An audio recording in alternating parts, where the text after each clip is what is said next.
When Tudor recently released the black Pelagos FXD, people were either in the category of, wow, it's gorgeous, finally a black FXD, or they were in the meh category. Personally, I felt the hype around the release was a little bit overrated, but I do like the watch itself. I think it's a stunner. The watch did get me thinking though. What makes a good black dial dive watch, of which there are so many good ones? And I also asked myself, is this watch even necessary? Let's dive in. The black Pelagos FXD is almost a carbon copy of the original Marine Nationale FXD, just in black instead of blue. It's a 42mm watch, it has 52mm lug to lug and is around 12.75mm thick.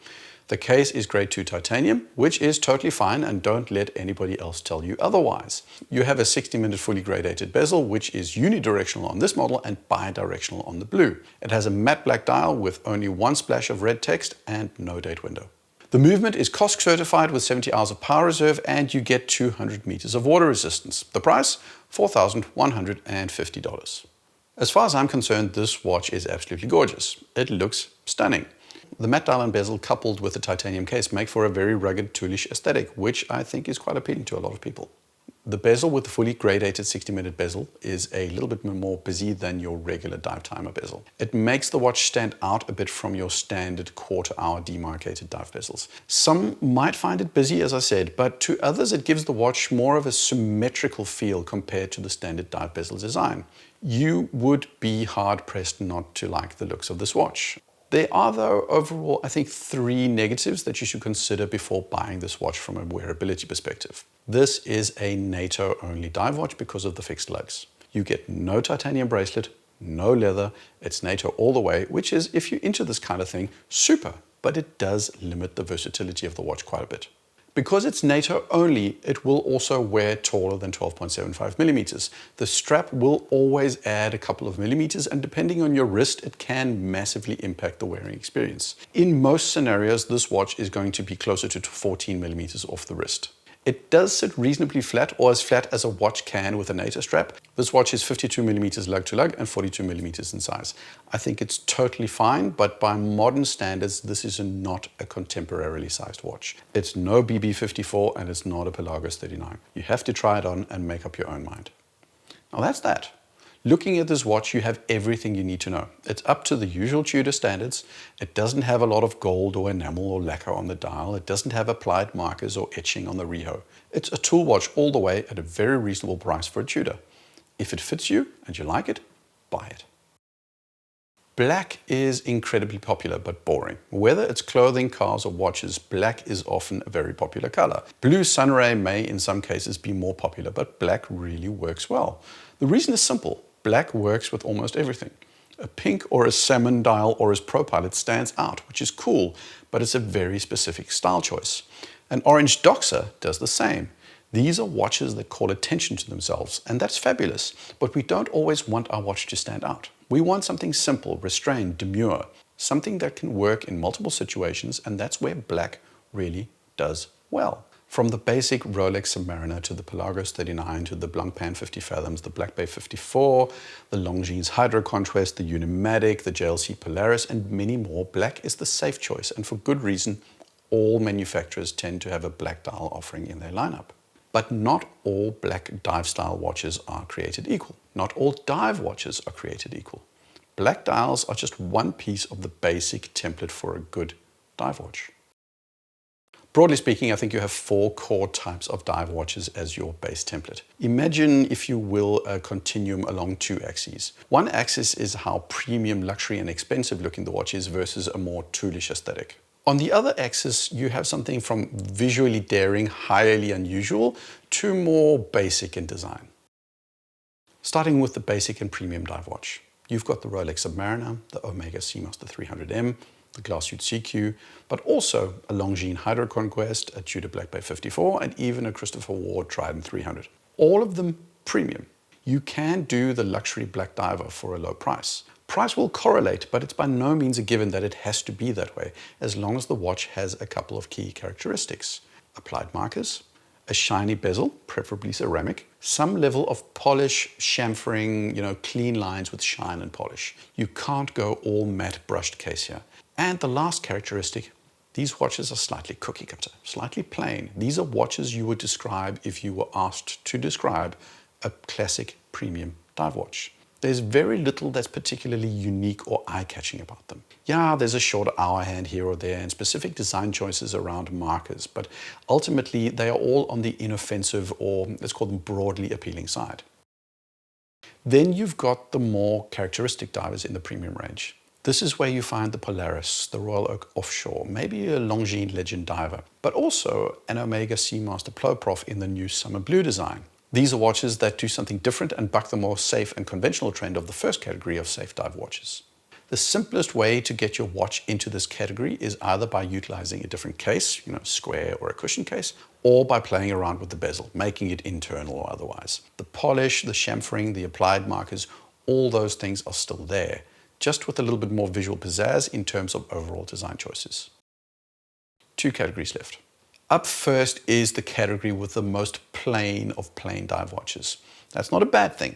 These are the ultimate basic tool divers. I would argue that watches in this category are the starting point for all dive watches, the base template, if you will. The keywords are function over form, predictability, simplicity. To some people, the watches in this category are the most boring of boring watches. They are the cheap divers that lack the refinement of a Submariner or a Hydro Conquest and have none of those distinctive characteristics of something like a Doxa 300.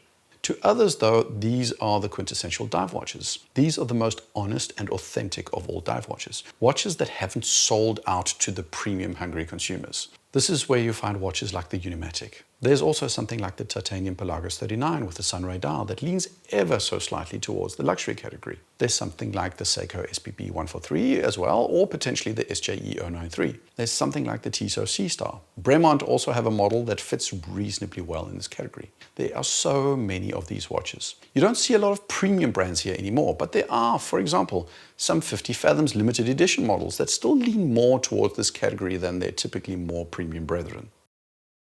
Then there's the final category. Here you have something like a Hamilton Frogman or a Doxa 300D, distinctive, ultra characteristic dive style watches. Often it's a bit hard to find a fully black dial and black bezel watch in this category because the color becomes part of the differentiation. So even the black Doxa has some of that signature orange you get from the classic Doxa watches. This category doesn't only have cheap watches though. The Omega Ploprof is in this category as well. Didn't I just say that the Ploprof is over in that other box? Yes, I did. In the new model.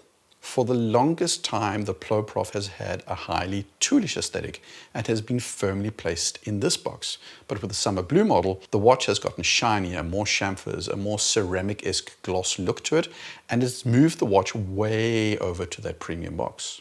Panerai, incidentally, is a brand that excels in this distinctive space. They provide the submersibles, the luminors, and the radiomere models that, with very few design changes, sit firmly in either the luxury distinctive diver or the tool distinctive diver. Incidentally, again, this is the middle space. This is where you find bad watches. Not cheap or crappy, but bad. These are watches that are unclear in their aesthetic, where you can't instantly place them as tool or premium, distinctive or plain. They're typically badly designed overall, and you know them when you see them. People want to be able to subconsciously categorize their watches, and the designers with those watches have failed to achieve a clear aesthetic. A good example of this is the Rolex Deep Sea Challenge. It's too luxury to be a pure tool. It's not toolish enough to be luxury. It's not distinctive enough because of its sheer size, and also not plain enough to be appealing. It's bad. Now, what about the FXD? Here's a question for you. Where would you put the black FXD? Intuitively, I don't think a lot of people would put it anywhere in the premium category. We're dealing with a matte titanium case, matte dial, matte black bezel, no applied markers, no chamfering, just simple and basic. This is definitely in the tool end of the Continuum. But I would argue that this watch isn't as easy to place on the distinctiveness scale. Taking the entire watch design into account, it's just not quite a basic diver, is it? This is down to 2 characteristics. The fully gradated dive bezel, the fixed lugs, and the forced NATO. Those 2 design choices are actually quite distinctive and limit the basic versatility of this diver. It doesn't look like your basic beta diver and doesn't wear like your basic beta diver. In this one-to-one category, why wouldn't you go for a basic Pelagos? The basic Pelagos can do everything the FXD can, plus you can get it on a bracelet or a NATO or leather or rubber. The inherent versatility of those basic divers is not there with the FXD in black. Same goes for the bezel. Not everybody is going to like that bezel. It's not much of a difference, but it's different enough that some people will be turned off by it. So does that mean it's actually a distinctive tool diver? Well, maybe, but then again, it doesn't perform particularly well there either. There's so much more character to a Panerai submersible. It's far more distinctive. The older Plo Profs also, a Doxa 300T. I know this technically isn't a dive watch, but the Sin 104, which has 200 meters of water resistance, well, might as well be a dive watch. It has 200 meters of water resistance, as I just said, like the FXD. It has a fully gradated bezel, like the FXD. But its case design from Zin is way more characteristic than the FXD, and it's still more versatile. Compared to the types of watches you find in this category, the Panerais, the Doxas, the Plo Profs, the FXD just isn't that, well, good. It's in this no man's land between these two spaces of basic and distinctive, which overall is a tough space to be. If you take every single Tudor watch, you'll notice that they are all firmly either here in the plain premium segment, like the Black Bay, the BB58, the BB54.